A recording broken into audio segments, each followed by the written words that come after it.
السلام علیکم ورحمۃ اللہ وبرکاتہ۔ بسم اللہ الرحمن الرحیم، الصلاۃ والسلام علی رسولہ الکریم۔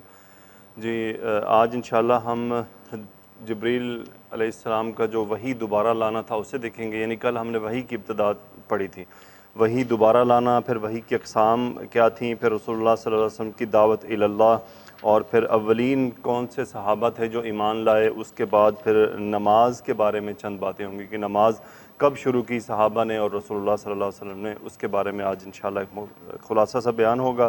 پھر انشاءاللہ نیکسٹ ہم کھلی تبلیغ جو شروع ہوگی اس کے بارے میں بات کریں گے۔ تو وحی کی بندش کے بارے میں ہم نے کل پڑھا تھا کہ وحی کی بندش کتنا عرصہ رہی، اس کا کیا مطلب تھا۔ وحی کی بندش کے بارے میں جو حافظ ابن حجر عسقلانی رحمۃ اللہ علیہ نے لکھا ہے، وہ فرماتے ہیں کہ اس کی وجہ یہ ہو سکتی ہے کہ آپ پر جو ایک خوف طاری ہو گیا تھا اس سے آپ اطمینان حاصل کر لیں، اور دوسرا پھر آپ کو وحی کی دوبارہ آمد کا ایک شوق پیدا ہو جائے، یعنی آپ اس انتظار میں لگ جائیں اور آپ پھر وحی کے منتظر رہیں۔ اس میں یہ ایک حکمت ہو سکتی ہے۔ اس کے بعد پھر رسول اللہ صلی اللہ علیہ وآلہ وسلم کا اپنا بیان مبارک ہے، میں نے حرا میں 1 مہینہ اعتکاف کیا، جب میرا اعتکاف پورا ہو گیا تو میں اترا، جب بطن وادی میں پہنچا تو مجھے پکارا گیا، میں نے دائیں دیکھا کچھ نظر نہ آیا، میں نے بائیں دیکھا کچھ نظر نہ آیا، آگے دیکھا کچھ نظر نہ آیا، پیچھے دیکھا کچھ نظر نہ آیا، پھر آسمان کی طرف نگاہ اٹھائی تو ایک چیز نظر آئی، کیا دیکھتا ہوں کہ وہی فرشتہ جو میرے پاس حرا میں آیا آسمان و زمین کے درمیان ایک کرسی پر بیٹھا ہے۔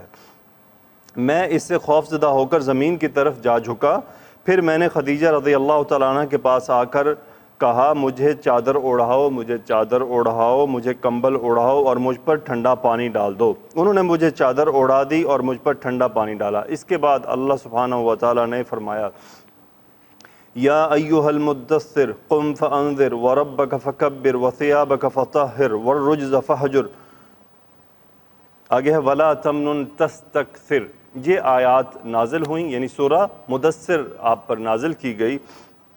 اس کی حکمت کیا تھی؟ فرمایا کہ یعنی ان آیات تک نازل فرمائی، یہ نماز فرض ہونے سے پہلے کی بات ہے، اس کے بعد وحی میں گرمی آ گئی، یعنی اس کے بعد پھر وحی پے در پے آنے لگی۔ یہی آیات آپ صلی اللہ علیہ وسلم کی رسالت کا نقطہ آغاز ہیں۔ یہ رسالت آپ کی نبوت سے اتنا ہی عرصہ متاخر ہے جتنا عرصہ وحی بند رہی۔ اس میں 2 قسم کی باتوں کا آپ کو مکلف بنایا گیا، یعنی 2 باتیں آپ پہ ذمہ داری ڈالی گئی۔ اس میں جو پہلی قسم تھی وہ ہے تبلیغ اور ڈرانا، یعنی قم فانذر، کھڑے ہو جائیے اور ڈرائیے، ڈر پیدا کیجئے، کیونکہ اس کے معنی یہ ہے کہ آپ اٹھ جائیے، آگاہ کر دیجئے لوگوں کو، اللہ بزرگ و برتر کے علاوہ دوسروں کی پوجا کرنے سے منع کیجئے، اور اس کی ذات و صفات اور افعال و حقوق میں دوسروں کو شریک ٹھہرا کر جس غلطی اور گمراہی میں پھنسے ہوئے ہیں لوگ، اگر اس سے باز نہ آئے تو ان پر اللہ کا عذاب آ پڑے گا۔ دوسری قسم جس کا آپ کو مکلف بنایا گیا یہ ہے کہ آپ اپنی ذات پر اللہ کا حکم لاگو کریں، یعنی اب اپنی ذات پر آپ نے اللہ کا حکم لاگو کرنا اور اپنی حد تک اس کا التزام کریں، تاکہ ایک طرف آپ اللہ کی مرضی حاصل کر سکیں اور دوسری طرف ایمان لانے والوں کے لیے بہترین نمونہ بھی ہوں۔ اس کا حکم باقی آیات میں چنانچہ وَرَبَّكَ فَكَبِّرْ، یعنی اپنے رب کی بڑائی بیان کیجئے۔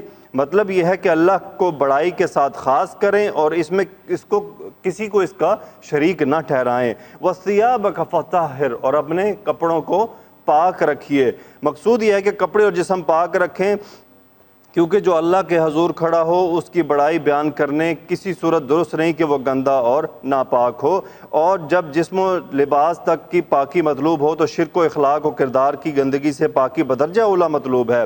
والرجز فہجر کا مطلب ہے کہ اللہ کی ناراضگی اور اس کے عذاب کے اسباب سے دور رہو، اور اس کی صورت یہی ہے کہ اس کی اطاعت لازم پکڑو اور معصیت سے کنارہ کش رہو۔ ولا تمنن تستکثر کا مطلب ہے کہ کسی احسان کا بدلہ لوگوں سے نہ چاہو، یا جیسا احسان کیا ہے اس سے افضل جزا کی امید دنیا میں نہ رکھو۔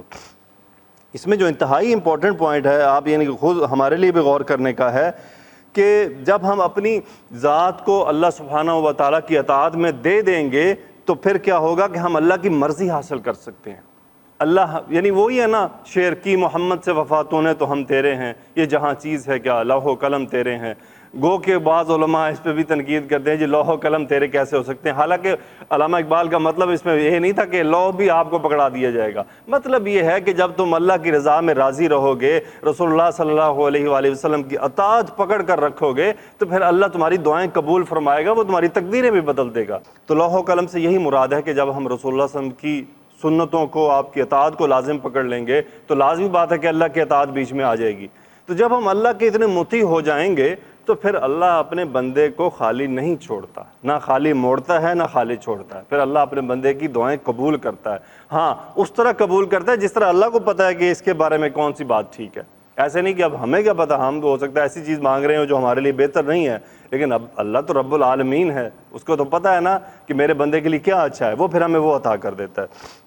آگے فرماتے ہیں کہ آخری آیت میں تنبیہ کی گئی اپنی قوم سے الگ دین اختیار کرنے، اسے اللہ وحدہ لا شریک لہو کی دعوت دینے اور اس کے عذاب اور گرفت سے ڈرانے کے نتیجے میں قوم کی طرف سے اذیتوں کا سامنا کرنا ہوگا، اس لیے فرمایا وَلِرَبِّكَ فَاصْبِرْ، اور اپنے پروردگار کے لیے صبر کرنا۔ تو یہ دعوت تبلیغ کی گائیڈ لائنز ہیں کہ آپ نے کیا کیا کرنا ہے۔ ایک تو اللہ کی اطاعت کو لازم و ملزوم رکھنا ہے، پھر آپ نے اپنے آپ کو پاک صاف رکھنا ہے، پھر اپنے آپ کو آپ نے جو ہے نا اپنے آپ کو ڈرا کر بھی رکھنا ہے کہ اللہ کی اطاعت نہ کی تو پھر مجھ پہ عذاب بھی آ سکتا ہے، اور پھر اس راہ میں جو تکلیفیں، اذیتیں یا کوئی بھی کسی بھی قسم کی آپ کو قربانی دینی پڑے گی تو اس پر کیا ہے، صبر کرنا ہے۔ آگے وہ فرماتے ہیں کہ پھر ان آیات کا مطلع اللہ بزرگ و برتر کی آواز میں ایک آسمانی ندا پر مشتمل ہے، جس پر نبی کریم صلی اللہ علیہ وآلہ وسلم کو اس عظیم و جلیل کام کے لیے اٹھنے۔ اب یہاں سے انتہائی امپورٹنٹ بات شروع ہو رہی ہے، غور کیجئے گا، کیا یہ ڈیمانڈ صرف رسول اللہ صلی اللہ علیہ وسلم سے نہیں تھی، یہ آج امت سے بھی ڈیمانڈ ہے۔ اب ہم نے خود کو بھی تولنا ہے کہ ہم اس پہ کہاں کھڑے ہوئے ہیں، میں، آپ، ہم سب۔ آپ کو اس عظیم و جلیل کام کے لیے اٹھنے، نیند کی چادر پوشی اور بستر کی گرمی سے نکل کر جہاد و کفاح اور سعی و مشقت کے میدان میں آنے کے لیے کہا گیا۔ یا ایھا المدثر قم فانذر، اے چادر پوش اٹھ اور ڈرا۔ گویا یہ کہا جا رہا ہے کہ جسے اپنے لیے جینا ہو وہ تو راحت کی زندگی گزار سکتا ہے، لیکن آپ جو اس زبردست بوجھ کو اٹھا رہے ہیں تو آپ کو نیند سے کیا تعلق، آپ کو اب سونا نہیں ہے، نیندیں پوری ہو گئی، اب بس اب آپ کا جو پچھلے 40 سال کی زندگی میں جو آرام و سکون تھا وہ ختم ہو گیا، آپ کو راحت سے کیا سروکار، آپ کو گرم بستر سے کیا مطلب، یہ سکون زندگی سے کیا نسبت، راحت بخش ساز و سامان سے کیا واسطہ، آپ اٹھ جائیے اس کار عظیم کے لیے جو آپ کا منتظر ہے۔ تو بھائی آج بھی دیکھ لیں، جو اللہ کے قرآن اور رسول اللہ صلی اللہ علیہ وسلم کی سنت کو دعوت یعنی لوگوں تک پھیلاتا ہے، اسے پھر یہ چیزیں قربان کرنی پڑتی ہیں، اسے پھر ان چیزوں کی طرف نہیں دیکھنا پڑتا۔ وہ پھر رسول اللہ صلی اللہ علیہ وسلم، یہی تو ہے نبیوں کا طریقہ کہ انبیاء کرام کیا تھے، وہ پھر جب نیند سے انہوں نے نیندیں پوری کر لیں تو پھر ساری زندگی اللہ کے لیے وقف ہو جاتی ہے۔ اس باریں گراہ کے لیے جو آپ کی خاطر تیار ہے، اٹھ جائیے، جد و جہد اور مشقت کے لیے، تھکان اور محنت کے لیے اٹھ جائیے کہ اب نیند اور راحت کا وقت گزر چکا، اب آج سے پہم بیداری ہے اور طویل اور پرمشقت جہاد ہے، اٹھ جائیے اور اس کام کے لیے مستعد اور تیار ہو جائیے۔ یہ بڑا عظیم اور پرہیبت کلمہ ہے، بڑے اس میں امپورٹنٹ ہے کہ اس نے نبی کریم صلی اللہ علیہ وسلم کو پرسکون گھر، گرم آغوش اور نرم بستر سے کھینچ کر تند و طوفان اور تیز جھکڑوں کے درمیان لا کھڑا کیا، اور لوگوں کے ضمیر اور زندگی کے حقائق کی کشاکش کے منجدھار لا کھڑا کیا۔ یعنی آپ صلی اللہ علیہ وسلم کی زندگی کا ٹوٹل یو ٹرن ہو گیا، وہ اب آپ کو جو آپ زندگی گزار رہے تھے اس سے نکال کر ایک نئے کام کی طرف لگا دیا گیا، اور اس میں تھا وہ لوگوں کا سامنا کرنا، اور یہ ایک بہت مشکل کام تھا، اس اللہ کی طرف دعوت دینا اس وقت کوئی آسان کام نہیں تھا۔ مفتی تقی عثمانی صاحب فرمایا کرتے ہیں کہ جو لوگ یوں کہا کرتے ہیں نا کہ کاش ہم رسول اللہ کے دور میں پیدا ہو جاتے، کاش ہم صحابہ میں سے ہوتے، وہ کہتے ہیں تو یہ تو سوچتے ہو کہ کاش ہم یوں ہوتے اور وہ ہوتے، اللہ تعالیٰ کی نے تمہیں مفت منہ مانگے تمہیں بغیر امتحان میں ڈالے اسلام کی نعمت دے دی، اس پہ تو تمہیں شکر گزار ہونا چاہیے کہ اللہ نے تمہیں اس امتحان میں سے نہیں گزارا کہ جب تمہیں چننا پڑتا۔ آج دیکھ لو کتنے لوگ ہیں، ہندو ہیں، عیسائی ہیں اور بہت سارے مذہب والے ہیں، ان کو چننا پڑتا ہے، نہیں چن پاتے، بہت ساری مجبوریاں، تو بجائے اس کی تو کہتے ہیں ناشکری کر رہے ہو تم، تو شکر ادا کرو گے، یا اللہ تیرا احسان ہے کہ تو نے اسلام بن مانگے بغیر مشقت کے بغیر مارے کھائے دے دیا، تو اس نعمت کی حفاظت کرو۔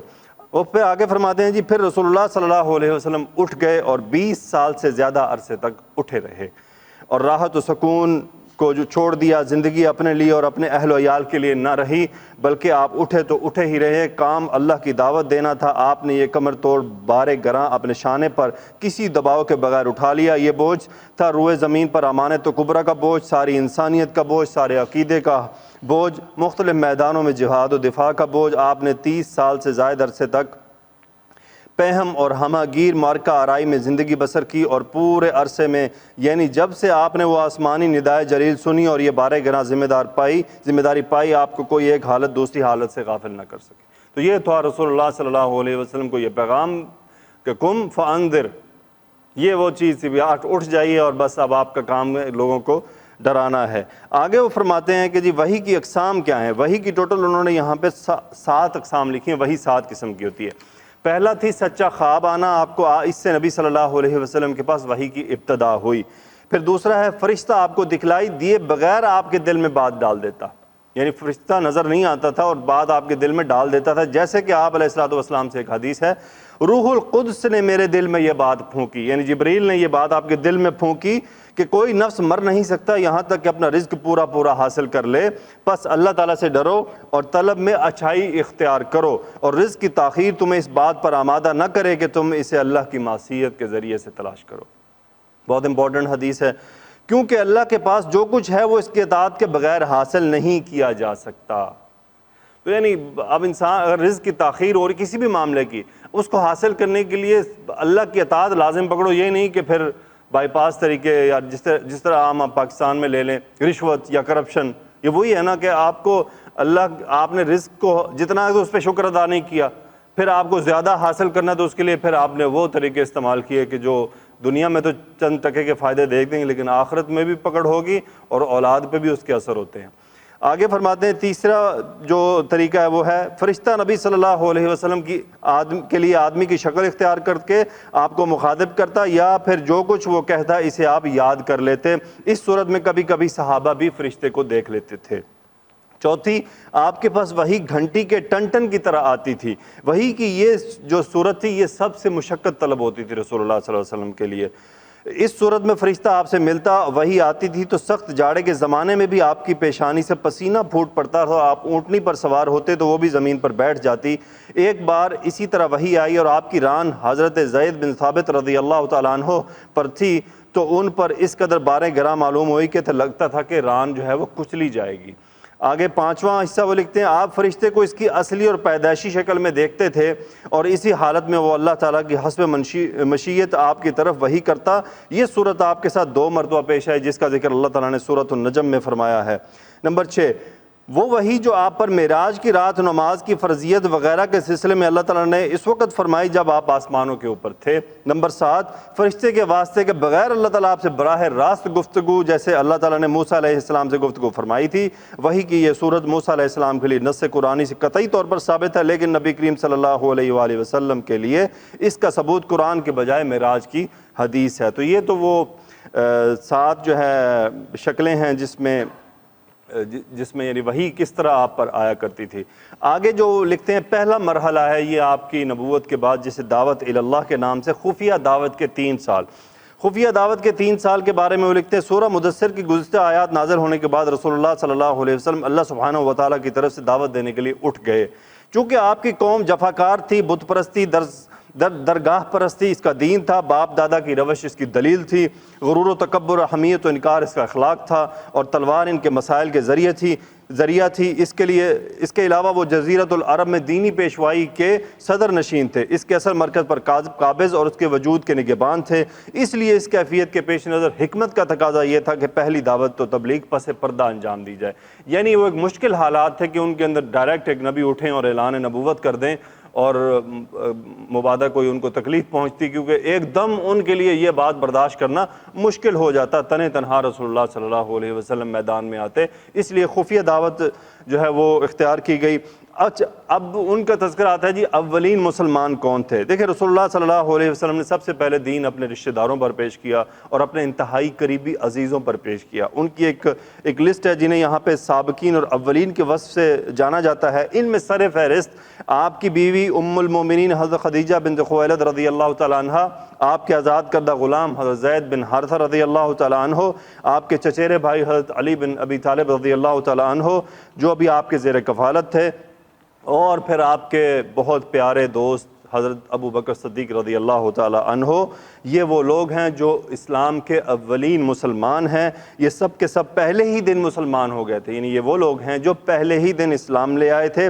اس کے بعد ابو بکر صدیق رضی اللہ تعالیٰ عنہ نے دین کا کام شروع کر دیا، کیونکہ آپ ایک تاجر بھی تھے، اور انہوں نے ان کے اپنے قریبی دوست تھے جن سے ابو بکر صدیق رضی اللہ تعالیٰ عنہ اعتماد کا رشتہ رکھتے تھے، ان پر اسلام پیش کیا. ان کے نام کیا ہیں؟ وہ ہیں جی حضرت عثمان رضی اللہ تعالیٰ عنہ، حضرت زبیر، حضرت عبد الرحمن بن عوف، حضرت سعد بن ابی وقاص، حضرت طلحہ بن عبید اللہ رضی اللہ عنہم مسلمان ہو گئے. یہ وہ بزرگ اسلام کا ہراول دستہ تھے جو پہلے تھے، اور یہ ابو بکر صدیق رضی اللہ تعالیٰ عنہ کی دعوت سے مسلمان ہوئے.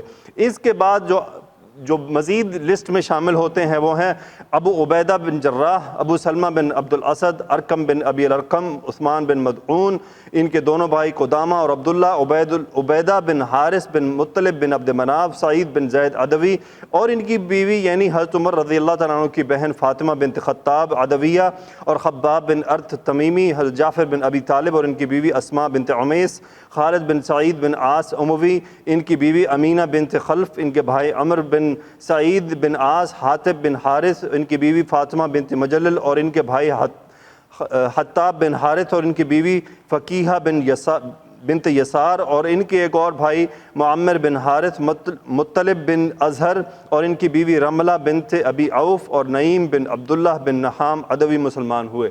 یہ سب کے سب قبیلہ قریش کے مختلف خاندانوں اور مختلف شاخوں سے تھے. قریش کے باہر سے جو لوگ اسلام لائے وہ کون تھے؟ عبداللہ بن مسعود حضلی، مسعود بن ربیعہ قاری، عبداللہ بن جحش اسدی، ان کے بھائی احمد بن جحش، بلال بن رباح حبشی، صہیب بن سنان رومی، عمار بن یاسر انسی اور ان کے والد یاسر اور والدہ سمیہ اور عامر بن فہیرہ. یہ وہ لوگ تھے جو قریش کے خاندان کے علاوہ یعنی باہر کے دوسری خاندانوں سے لوگ مسلمان ہوئے. عورتوں میں مذکورہ عورتوں کے علاوہ جو پہلے اسلام لائیں ان کے نام ہیں ام ایمن برکہ، جو ہم جانتے ہیں کہ آپ کی کیا تھیں، یعنی کیا کہیں گے، ماں ہی کہہ لیجیے آپ کی، جو غلام تھی کن کی؟ حضرت آمنہ کی. آگے فرماتے ہیں حضرت عباس بن عبد المطلب کی بیوی ام فضل لبابہ الکبریٰ بنت حارث حلالیہ، اور ابو بکر صدیق رضی اللہ تعالیٰ عنہ کی صاحبزادی حضرت اسماء رضی اللہ عنہا.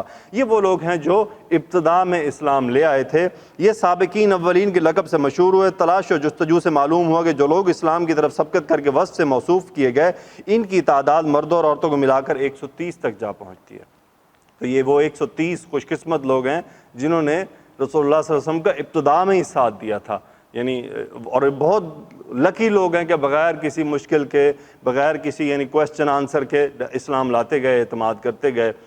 آگے ہم چلتے ہیں جی. وہ فرماتے ہیں کہ اس کے بعد مردوں اور عورتوں اسلام میں جماعت در جماعت داخل ہوئی، یہاں تک کہ مکہ میں اسلام کا ذکر پھیل گیا اور لوگوں میں اس کا چرچا ہو گیا. یعنی جب لوگ اس طرح اسلام لانے لگے تو کچھ ڈسکشنز شروع ہو گئیں. یہ لوگ چھپ چھپا کر مسلمان ہوئے. رسول اللہ صلی اللہ علیہ وسلم بھی چھپ چھپا کر ہی ان کی رہنمائی اور دینی تعلیم کے لیے ان کے ساتھ جمع ہوتے تھے، کیونکہ تبلیغ کا کام ابھی انفرادی طور پر پس پردہ چل رہا تھا. ادھر سورۃ مدثر کی ابتدائی آیات کے بعد وحی کی آمد پورے تسلسل اور گرم جوشی سے جاری تھی.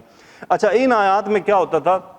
ان آیات میں تزکیہ نفس کی بات کی جاتی تھی، جنت اور جہنم کا نقشہ بیان کیا جاتا تھا. جیسے ہم مکی جو 30واں پارہ پورا مکی ہے، اس میں یہی جنت اور جہنم کا تذکرہ اور تزکیہ نفس کی بات ہوتی تھی. رکت آمیز مناظر ہوتے تھے کہ جو صحابہ ایمان لا رہے ہیں ان کو جنت سنائی جاتی تھی تاکہ ان کا دل مطمئن ہو کہ وہ کیا حاصل کرنے جا رہے ہیں، اور جہنم کا ڈراوا سنایا جاتا تھا کہ کس سے ان کو بچنا ہے.